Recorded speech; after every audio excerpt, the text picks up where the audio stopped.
Hello friends नमस्कार। तो friends देखंतु ओडिशा आदर्श विद्यालय तरफर एक नुआ निजुक्ति रोचे।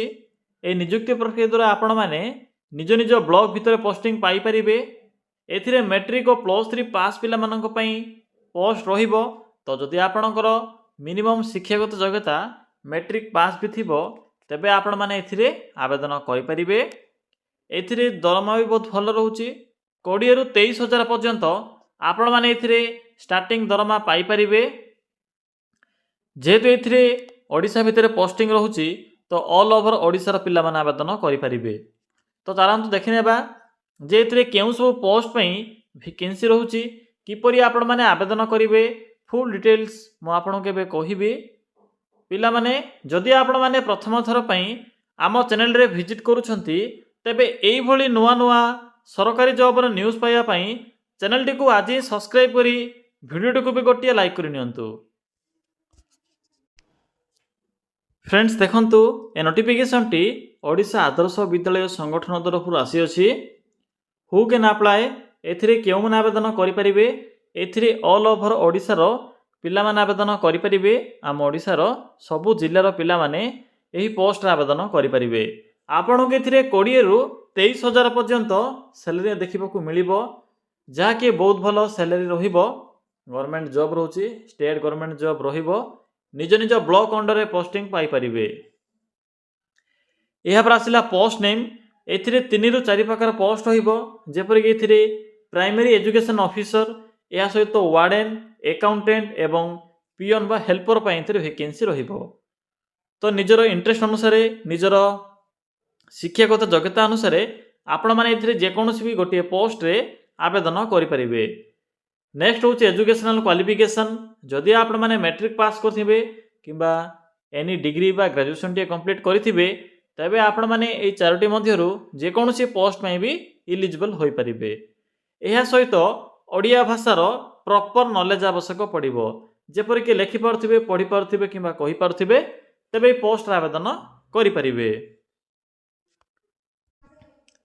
नेक्स्ट आसला एप्लिकेशन फी। एथिरे आवेदन करिवार प्रोसेस फ्री ऑफ कॉस्ट होची। तो no application fee for all रहिबो। जनरल ओबीसी एससी एसटी सबु कास्ट रो बा सबु कैटेगरी पिला मानक पई free of cost apply process रहिबो। समस्त एथिरे मागण रे आवेदन करि परिबे। आपन के एथिरे टंका टिए भी पेमेंट करिवार आवश्यक नाही। नेक्स्ट आसिला एज लिमिट। एथिरे आवेदन करिवा पई मिनिमम एज लिमिट रहउची 18 वर्ष, मैक्सिमम रहइबो 35 वर्ष। तो जदि आपणकर बयस मिनिमम 18 वर्ष कंप्लीट हो जाउथिबो तबे पोस्ट आवेदन करि परिबे। मैक्सिमम 35 वर्ष रहउची। बाकी सिलेक्शन प्रोसेस एथिरे नो एग्जाम रहउची, कोनोसी प्रकार एग्जाम नाही। मार्क अनुसार सिलेक्शन करा जिवो एवं इंटरव्यू मध्य रहिबो एवं डॉक्यूमेंट वेरिफिकेशन रहिबो। तो एही प्रोसेस द्वारा आपण माने एथिरे सिलेक्शन पाई परिबे। पिला माने नेक्स्ट आसिला इंपोर्टेंट डॉक्यूमेंट। जेहेतु यह को ऑफलाइन फॉर्म तेणु आवेदन कला समय ए सब डॉक्यूमेंट रो जेरॉक्स फॉर्मेट गुडी को आवश्यक पड़िबो। तो थरुटिए देखि नियंतु जे कोन सब एथिरे मेंशन अछि। ऑल क्वालिफिकेशन रो सर्टिफिकेट जेपर कि मैट्रिक +2 और ग्रेजुएशन जदि आपण माने ग्रेजुएशन पोस्ट में आवेदन करूछंती। या सहित पासपोर्ट साइज रो फोटो, ए फोटोटी को आपण माने एप्लिकेशन फॉर्म रे अटैच करिवे। या सहित कास्ट सर्टिफिकेट, आधार कार्ड, रेसिडेंट सर्टिफिकेट कोनोसी मैंडेटरी नाही, जदि आपणक पाखरे थिबो तो अटैच करि परिबे। तो पिला माने एई सब डॉक्यूमेंट गुडी को एको एप्लिकेशन फॉर्म रे सेल्फ अटैच करिवे। केउठु पाइबा एप्लिकेशन फॉर्म मु आपणको वीडियो रे कहिबे। देखंतु अप्लाई रो मोड जहा कि ऑफलाइन मोड रहउची। आपण माने स्पीड पोस्ट किबा रजिस्टर पोस्ट माध्यम रे एथिरे आवेदन करिवे। डेट तो ऑलरेडी स्टार्ट होई सारिछि। तो चलंतु एबे आलोचना करिबा जे आपण माने किपरि एथिरे आवेदन करिवे। एथिरे आवेदन करिवार फुल डिटेल्स मु आपण केबे कहिबी। तो पिला माने देखंतु किपरि एथिरे आवेदन करिवे। आवेदन करिवा पई सिंपली गूगल को आसी सर्च करि नियंतु। कोन सर्च करिवे, सिंपली टाइप करिवे ओडिशा, देन स्पेस ते लिखिबे जीओबीटी जॉब, देन लिखिबे .in। देखि परिले जेठरे कोन मु टाइप कली, सिंपली एबली टाइप करिवे। यहाँ पर सर्च रो ऑप्शन पर क्लिक करिवे। क्लिक कला परे आपन को एठारे ओडिशा जीओबीटी जॉब रो साइट शो हेबो। नेशनल फ्लैग रो सिंबल भी शो होथिबो। तो सिंपली साइट उपरे क्लिक करेंगे। देखो जदि साइट पाइबारे किसी भी असुविधा होची तेबे मो वीडियो डिस्क्रिप्शन बॉक्स रे भी साइट रो लिंक टी पिन करिछि, आपण माने सेठाकू जाई विजिट करी मध्य आवेदन करि परिबे।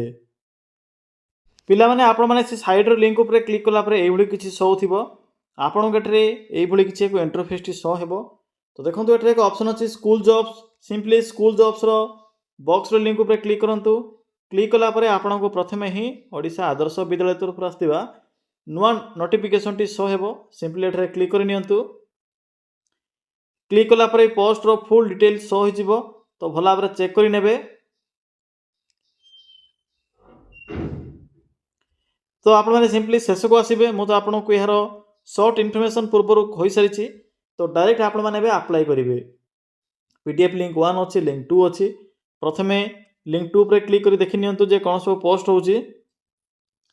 लिंक 2 रे क्लिक कले आपण माने वार्डन या सहित कुक बा रसिया हेल्पर पियन ए भली पोस्ट देखिबा को मिलिबो। क्वालिफिकेशन तो मिनिमम मैट्रिक पास बा एचएससी पास रहउछि, मैट्रिक के पास करथिले भी आवेदन करि परिबे। बाकी आपण कटरे एप्लिकेशन फॉर्मेट मिल जिवो, से अनुसार फिलअप करी आवेदन जो ठिकाना बा तारीख अछि आपण माने ठिकाना माध्यम रे पठै परिबे। एहा पर लिंक 1 ऊपर क्लिक करंतु। क्लिक कला पर आपण एठरे प्राइमरी एजुकेशन ऑफिसर जाकी सामयिक शिक्षक या सहित सामयिक शिक्षक इंग्रजी भाषा बा आपणकर इंग्लिश टीचर रो नोटिफिकेशन देखिबा को मिलिबो। या सहित अकाउंटेंट पोस्ट मध्ये लिंक अछि। बाकी टर्म्स एंड कंडीशन मेंशन करा अछि, भला भाबरे पढिबे। पढ़ी सारा पर ऑफिशियल वेबसाइट जिबे। ऑफिशियल वेबसाइट केउंटू देखंतु पाइबे, एटर ऑफिशियल वेबसाइट मेंशन अछि। सिंपली एई साइड रे एक एप्लिकेशन फॉर्मेट मिलिबो, सिंपली से एप्लिकेशन फॉर्मेट को फिल अप करिवे। पुनर्बार साइट को आसीबे। साइट को आसिला पर देखंतु एठरे एक एड्रेस दिया जायछि, सिंपली एही एड्रेस रे आपन को स्पीड पोस्ट किबा रजिस्टर पोस्ट माध्यम रे जहा कि पोस्टल द्वारा आपण माने अगस्त 10 तारिख पूर्व ए फॉर्म टे को पठाई परिबे। तो पिला माने एही प्रोसेस द्वारा आपण माने बोथ टीचिंग और नॉन टीचिंग पोस्ट गुडी करे आवेदन करि परिबे। बाकी ओडिया रे तो मेंशन अछि। आपण को किछि भी डाउट जदि लागुछि एही पोस्ट संबंध रे तेबे कमेंट सेक्शन कमेंट करि जणाई परिबे। जदि आपण को आवेदन कला समय किछि भी असुविधा हुए तबे भी आपण माने जणाई परिबे। तो यह थिला कंप्लीट इन्फॉर्मेशन। आपण को जदि किछि भी डाउट लागुथिबो तेबे कमेंट सेक्शन रे कमेंट करि जणाई परिबे।